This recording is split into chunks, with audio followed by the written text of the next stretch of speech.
All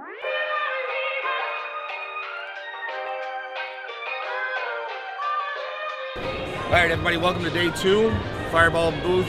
We got Justin Lobato here introducing the Edge Guard pads from Buff and Shine. He's going to do a quick demo and explain exactly what they do with us. So my choice today would be the yellow Edge Guard pad. We have 6 pads in total, but just to give you a few key features of this pad, first and foremost, this is the most innovative pad that Edge Guard has produced to date. And the reason why is because there's a lot of different really cool features on this pad, as you can just visually see, but one is of course the easy centering. So that allows you just to boom, slap the pad on, it's centered. Now on a long throw machine such as this XFE from Flex, that's super important on any long throw machine in general, because that's balance. When you have the pad in the center, it's balanced. It allows the machine to work effectively and efficiently, of course. And then of course being able to pull off the pad. This ring that's around the edge allows you to be able to peel that pad off effectively, unlike other flat pads that it could basically disfigure the pad over time. But most of all, it allows the flat pad to stay full integrity and of course round and keep the diameter on point. Once putting the pad on and being able to work with all the edges, whether they're getting up around this area here with the side view mirror, or if this was a standard daily driver vehicle with a large door handle, being able to bump the edge there, this allows you to have security on the backing plate.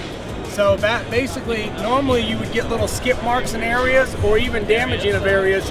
This eliminates that. So now you have the comfort and security, whether you have employees or you're just getting into polishing and buffing, to where you don't have to worry about that damaging surfaces.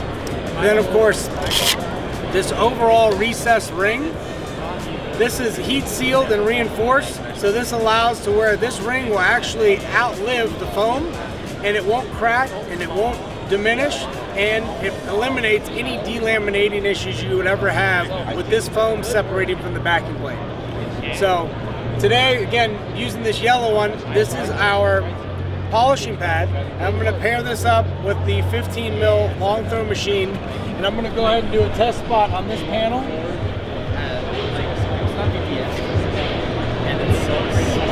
We're going to go ahead and use Sonak's Perfect Finish because this paint is already pretty good condition.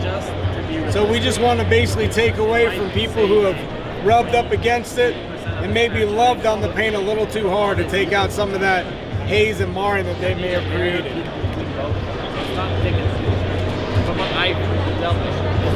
I'm going to kiss the paint. I'm going to start off at a low speed. That way I don't splash this polish all over myself in this beautiful vehicle. Although I'm more concerned about my shirt today. But we'll go ahead and get this started. Get it nice and spread out. Then I'll move this up. On this machine I like to go to about a speed 4.5. And then I'll be able to turn it on and just move with it. Move with the contour of the actual body panel. I don't have to use a lot of pressure. The long throw aspect of the machine is doing most of the work for me.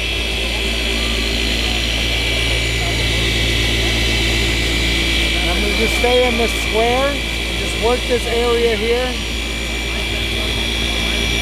And let that pad and product combination do its magic.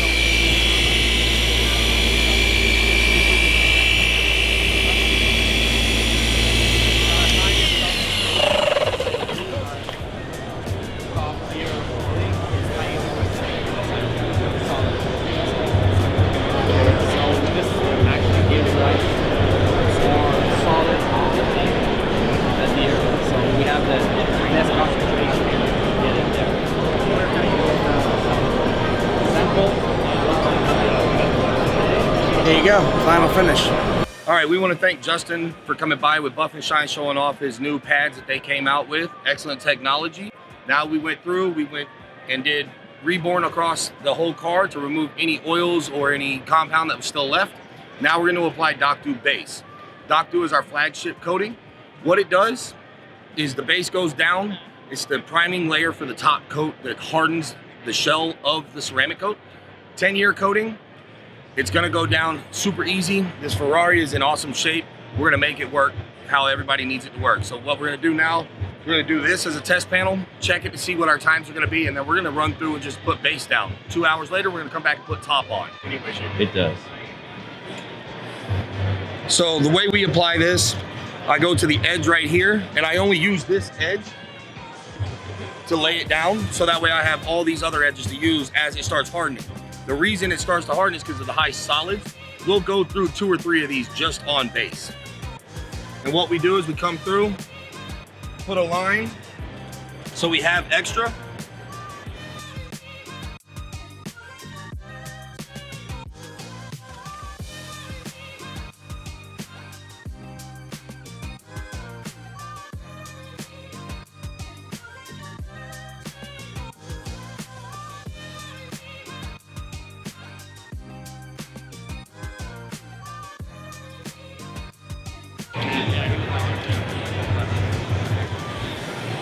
All right, now we wait.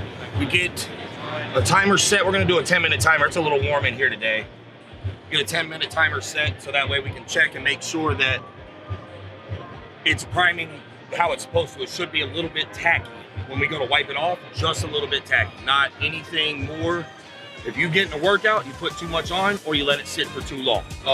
Top, when you combine them, it gets like that sticky when you first wipe from top. Is what it should feel like the rest of the car with base. Then we go to top wipes off instantly, but that is super finicky. It's a 3 to 5 minute dwell time, but if you miss that dwell time, you got to remove everything and start over. 10 minutes for base, so it permeates the pores and gets down in there. It's a base layer, so it's grabbing that clear coat, grabbing all those pores.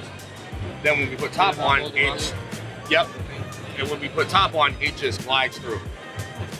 But these pads, if you're using these pads, you get 12 minutes. All right, so after about 10 minutes in the humidity in the SEMA booth, we had about 10 minutes to work with. It's a little sticky, a little tacky, that's what you want. It should still be easy to wipe off, but you want that little bit of a grab. So what I did is I came through and I wiped it off. We're gonna start a 2-hour timer now. As soon as that 2-hour timer goes off, we're gonna start back on this panel and work our way back around the car and put top layer on. And you'll see a big difference between the gloss once it starts to set in from here and here. As we move along, it'll get deeper, deeper, deeper. And then tomorrow when we film the final video of this, it's gonna be great. It's gonna be super glossy. Hey guys, we're back day 3 of SEMA. We're about to apply top coat of DokDo onto this Ferrari. We're gonna go through, I'm gonna go panel by panel. We're gonna talk a little bit about how top applies differently than base, so that way everybody has an understanding of why this chemical is so good. Always make sure to put your cap back on.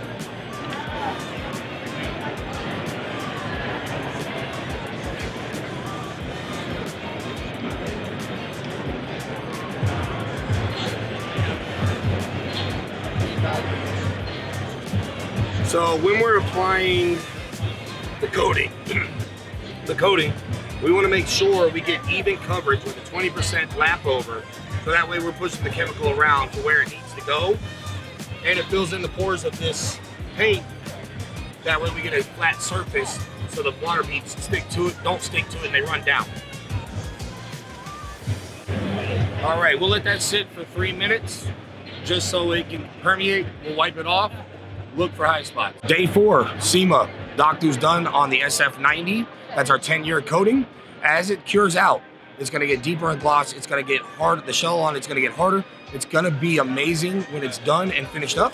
We want to thank you for watching our channel, coming through, looking at the cars at SEMA. We appreciate everything. Hopefully we can be doing anything and everything for you and your company.